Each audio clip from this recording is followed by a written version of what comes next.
Hey there.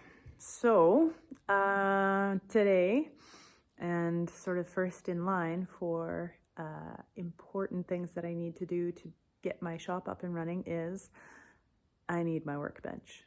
And I'm going to be building it myself. There are lots of woodworking benches that are available commercially.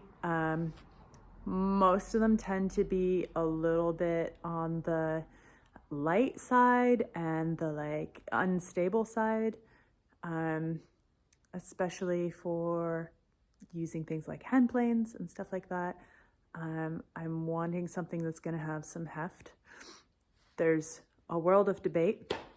I actually purchased a book that's entirely on workbench design and it's a great book.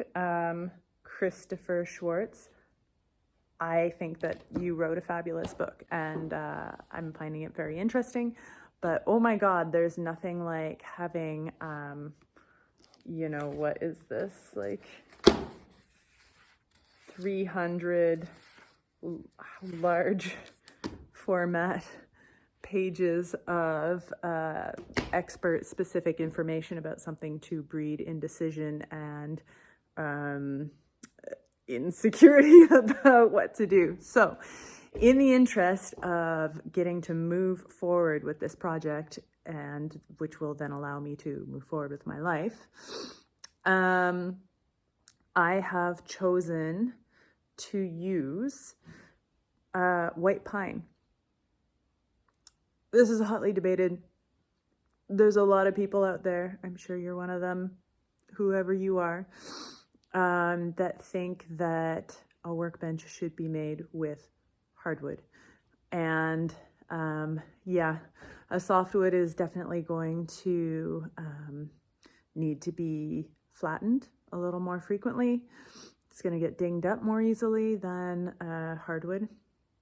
But I have some really great, dry, clear white pine. I also have a massive pile of maple, but let's have a look at it. So the maple that I have in hand has some really lovely pieces, and it's nice and long. So I definitely could make it into a butcher block top. But it's every one of these pieces is under 1 inch thick, rough milled. So holy cannoli, it would mean a lot of planing to get this material ready to be glued and then clamped and then etc, etc, etc. Whereas I have this white pine, and my father was using this material to make duck decoys for hunting, and I think he would really appreciate his decoy material being made into my workbench, where I will be spending time every day. It works from both a practical and a sentimental perspective.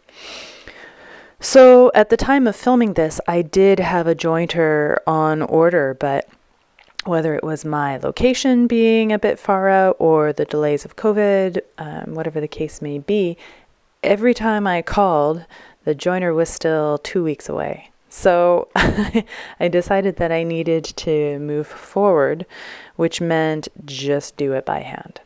So what you're seeing is the process of me just leaning into that decision. For all of these pieces, I joined either edge with either my bench plane, which is a Stanley number 8. That's like a 24-inch plane, so it's heavy. But it gives a really big, long reference point. And actually, the one I did in this video, I'm using my Lee Nielsen jack plane, which is a number 62, and it's still a 14-inch plane. So yeah, check out the next video if you want to see these guys all coming together in the clamps, and check out my podcast if you want to hear more.